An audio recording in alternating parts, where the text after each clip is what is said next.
Okay, I'm here today with Peter Aziz, who is a shaman. Hello Peter. Hello. Would you like to give us some background as to how you got started in shamanism?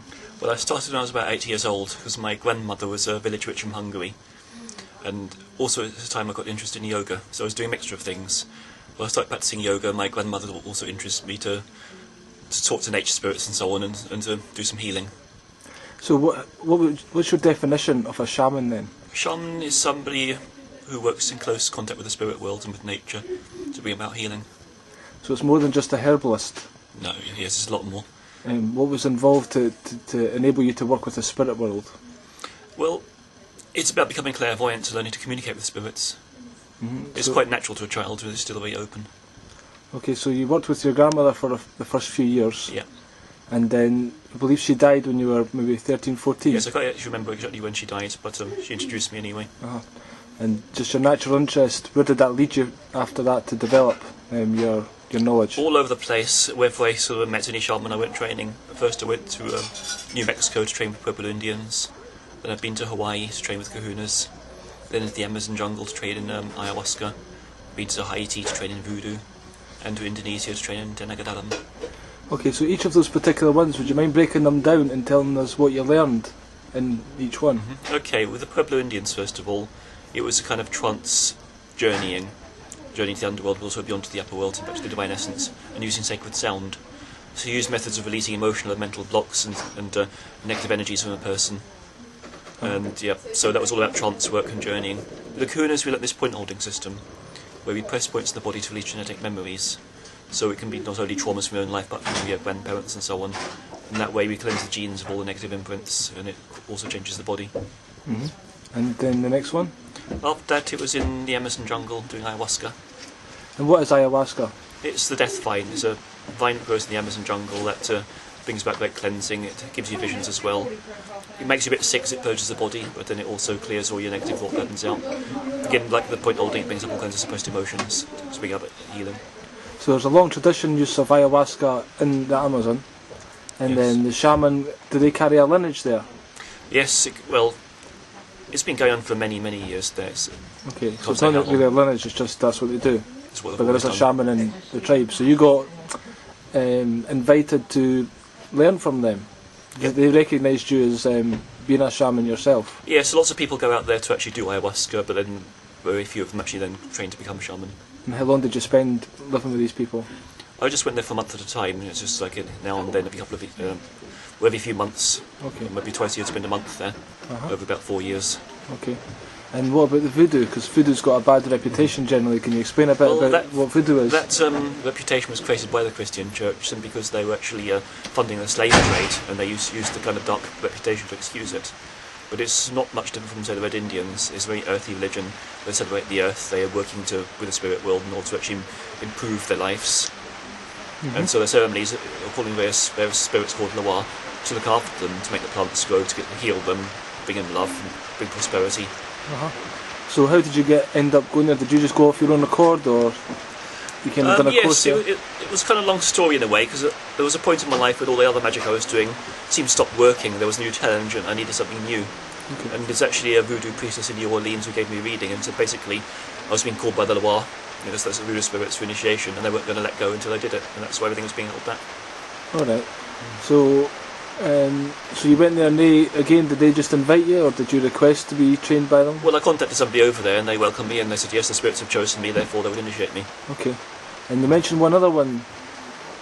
A couple of years after that, there was in Indonesia an art called tenagadalam, which is it's the shamanism in that region, which is using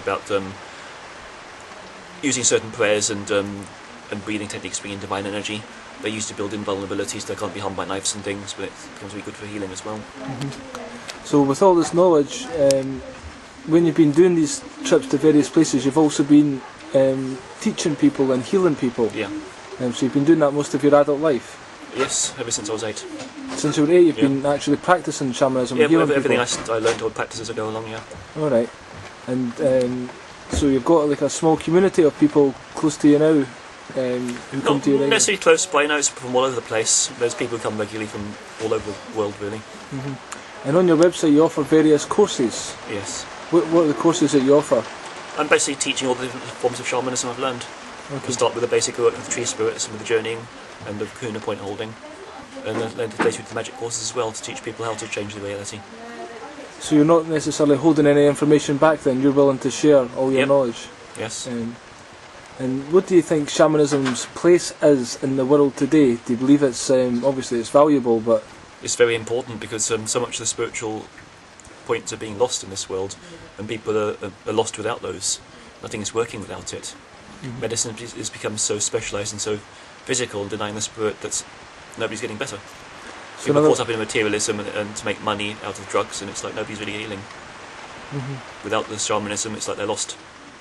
So you're basically saying the whole medical profession is treating the symptom and not the cause? Not even that. It's geared towards profit, and therefore they actually make the drugs to be more addictive all the time. They don't want a healthy nation, they want a drug-dependent nation for their profits. So that description would give thought to there's people out to do harm.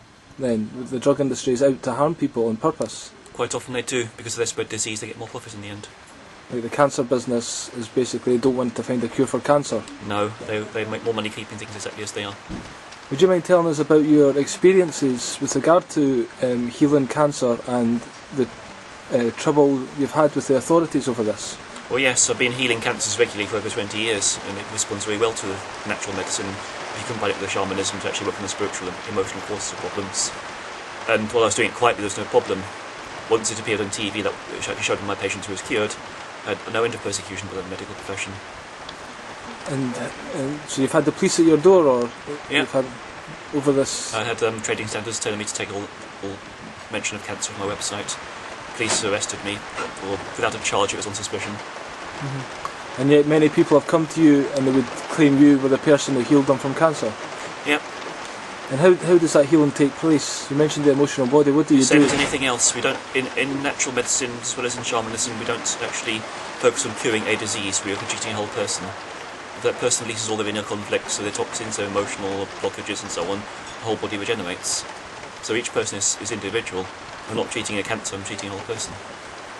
So it's no different from treating anybody else. But when somebody comes to you with a particular kind of cancer, you don't just do a general whole body healing. Do you focus in on that person's cancer and there's a specific points to help? I'm not just focusing on the cancer, no. Always look at the iris to diagnose, to actually see where the blockage is in their body. Could you explain that again, please? Okay, the iris shows, it's like a map of the whole body. It shows which organs, which glands have got lesions in them, shows where toxins are stored. And so when you look in the iris, you can actually see what's behind the illness. So like the eyes are the window of the soul in real terms then? And the body as well? There are two people with a cancer might have two different causes. So you can't give the same treatment. Okay. So we're not treating with the cancer itself, we're treating the whole person. When a person's vital energy is raised enough, they'll cure themselves of the cancer. Okay. So we're here today we're doing a point holding fortnight. Yes. And how does the point holding work? Can you explain this process to people? Yes, you see all the emotional patterns, all the suppressed traumas are stored in the cells of the body. And there are trigger points in the body that when you hold them, those traumas begin to release. So sustained point holding you might hold for 2 or 3 hours at a time while putting the higher energy in, and it flushes out all these emotional blockages so people remember their traumas, they release the emotions. When they do that, the body changes, the kundalini rises, the body burns, and it regenerates. That's very interesting. So it's a way that if people learn these techniques, we could actually heal each other. Friends and family can get together. Yeah, people even healing themselves. So releasing these emotional suppressed emotions is actually healing the physical body. Yes. Because the physical body gets ill through the fact that these emotions are suppressed. That's right.